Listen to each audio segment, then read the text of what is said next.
ये थी कि लोगों की एस्पिरेशंस के हिसाब से जो प्रॉमिसेस नेशनल कॉन्फ्रेंस ने अपने मैनिफेस्टो में किए वो इस बजट मैनिफेस्टो में या उनके जो विजन डॉक्यूमेंट में रिफ्लेक्ट होंगे। Unfortunately this looks like a routine LG's document जो पिछले 5 साल में भी चला, तो वही कोई बड़ा ज़्यादा उम्मीद मतलब कोई जो उम्मीद है लोगों की, चाहे बेरोज़गारी को लेके 1 लाख नौकरियों का वादा किया गया, जॉब गारंटीज़ एक्ट कहा था 3 महीने में, rationalization of reservation, political prisoners की बात, जो अभी नौजवान जेलों में है, केसों में है, एफआईआर्स में है, उन पे कोई बात नहीं हुई।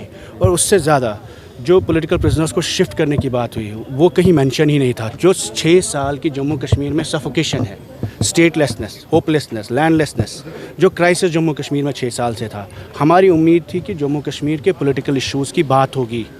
But it looks like it's talking about issues of Kashmir, पानी, सड़क, बिजली, बेरोज़गारी, विच इज़ ऑल्सो इम्पॉर्टेंट। लेकिन उसमें भी जो प्रॉमिसेस और पॉलिसी डॉक्यूमेंट में बहुत आसमान ज़मीन का फ़र्क है।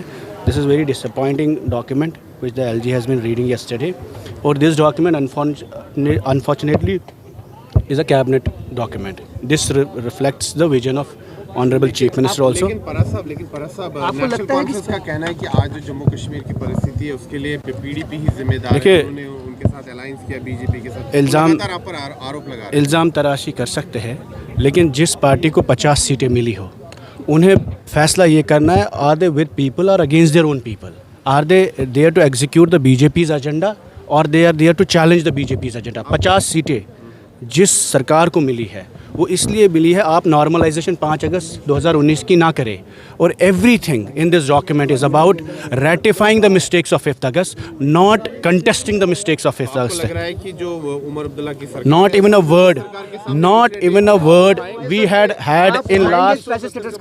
हर मुद्दे पे उठाएंगे स्पेशल स्टेटस को। कल बीजेपी के leader of opposition Sunil Sharma साहब ने कहा 13 जुलाई, जिसे मार्टियर्स डे कहते थे, जिसकी वजह से हम इस जमहूरियत को यहाँ देखते हैं, उन्होंने कहा ये ट्रेटर्स डे है। तो ये हिस्ट्री को अनरिटन, मतलब you are rewriting history and you are मतलब changing the whole perception of Jammu and Kashmir state. And if we support these things, there is not even one mention of prisoners, there is not even one mention कि आप 6 साल में communication blockading, press की freedom, कितने नौजवान बंद है अभी भी बाहर की जेलों में, not even one mention about the land issues, not even one mention about the employment issues, rationalization of reservation, not even one issue about जो पॉलिटिकल लोग हमारे बंद है या जो जमात इस्लामिया पे बैन है। अगर आप मेन इश्यूज़ पे बात नहीं करेंगे, साइलेंस मीन्स अ कंसेंट।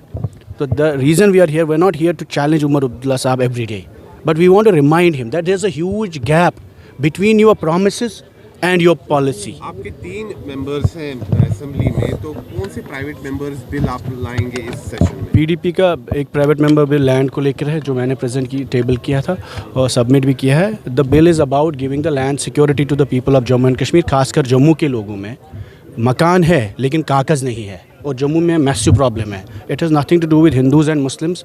पहाड़ी, गुजर और ट्राइबल कम्युनिटी में, बकरवाल कम्युनिटी में लोग ज़मीनों पे रह रहे हैं लेकिन उनके पास कागज़ नहीं है।